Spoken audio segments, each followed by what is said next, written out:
नमस्ते, प्रणाम, हार्दिक अभिनंदन। आप सुन रहे हैं सूजी बोले। इस वाचक कन्या का नाम इशिता है और अगर आप श्री कृष्ण के भक्त हो तो आज मैं आपको उनकी इतनी सुंदर सुंदर लीलाएं सुनाऊंगी कि आपका मन बस प्रफुल्लित हो जाएगा।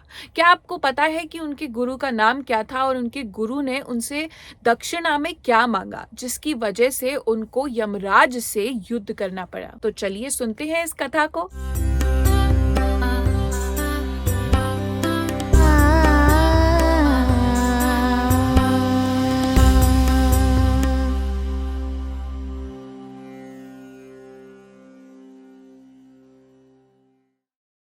बलराम जी और श्री कृष्ण के गुरु का नाम था सांदीपनि मुनि, जो कि रहते थे अवंती राज्य में। और आज के टाइम में वो अवंती राज्य है उज्जैन। तो बाय चांस अगर आप उज्जैन जाओ तो सांदीपनि मुनि के आश्रम में जरूर जाना और उस सेक्रेट जगह को देख कर आना जहां पर श्री कृष्ण ने अपनी विद्या को ग्रहण किया था। तो हम श्री कृष्ण के बारे में तो इतना सब कुछ जानते हैं, पर उनके गुरु कैसे थे? उनके गुरु ब्रह्म के ज्ञान, ज्योतिष के ज्ञान, सारे वेद पुराण शास्त्रों के तो ज्ञाता थे, पर उनको धैर्य की मूरत कहा जाता था। और ये चीज उनके पिछले जन्म से चली आ रही थी। उनके पिछले जन्म की है ना, एक छोटी सी कथा बताती हूँ कि सांदीपनि मुनि के जो गुरु थे उनके पिछले जन्म में, वो उनके बहुत सारे टेस्ट लेते रहते थे उनके धैर्य के। हमेशा उनको ऐसी सिचुएशन में डालते रहते थे जहां पर सांदीपनि मुनि की कोई गलती नहीं होती थी, पर हमेशा उनको अक्यूज किया जाता था। फिर भी सांदीपनि मुनि धैर्य धारण करके बिल्कुल सौम्यता से उस चीज को एक्सेप्ट कर लेते थे और कुछ नहीं कहते थे।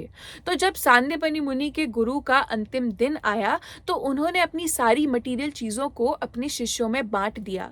जब सांदीपनि मुनि का टाइम आया तो उनके गुरु ने उनको सबसे बड़ी चीज दी, एक ऐसा आशीर्वाद कि जब त्रिलोकीनाथ धरती पर द्वापर युग में अवतरित होंगे तो तुम उनके गुरु बनोगे।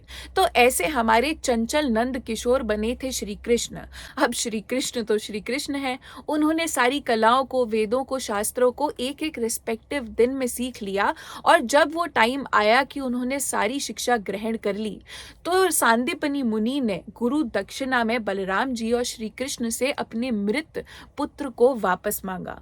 वो पुत्र जो माघ पूर्णिमा के दिन एक बार प्रभास क्षेत्र गया था स्नान करने के लिए, और स्नान करते टाइम उसने कहा था कि श्री कृष्ण आप मुझसे प्रसन्न हो और मुझ पे उद्धार करो, इसलिए मैं यहाँ पर स्नान करने आया हूँ।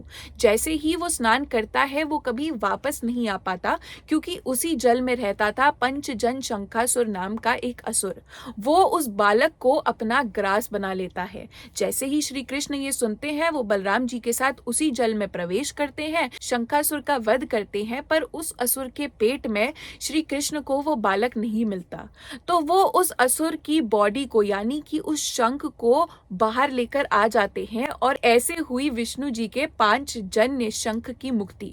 इसकी कथा ये है कि एक बार विष्णु जी के शंख को बहुत ज्यादा अभिमान हो गया था कि मैं तो प्रभु के अधरों का अमृत पीता हूँ। तो लक्ष्मी जी ने उस शंख की जब आसुरी अहंकार से भरी बुद्धि देखी तो उन्होंने कहा कि तुम अपनी बुद्धि जैसे ही असुर योनि में पैदा होगे। तो इसी वजह से वो 5 जन्य शंख बन के आया था, पंचजन शंखासुर, और श्री कृष्ण अपने शंख की मुक्ति करवाते हैं।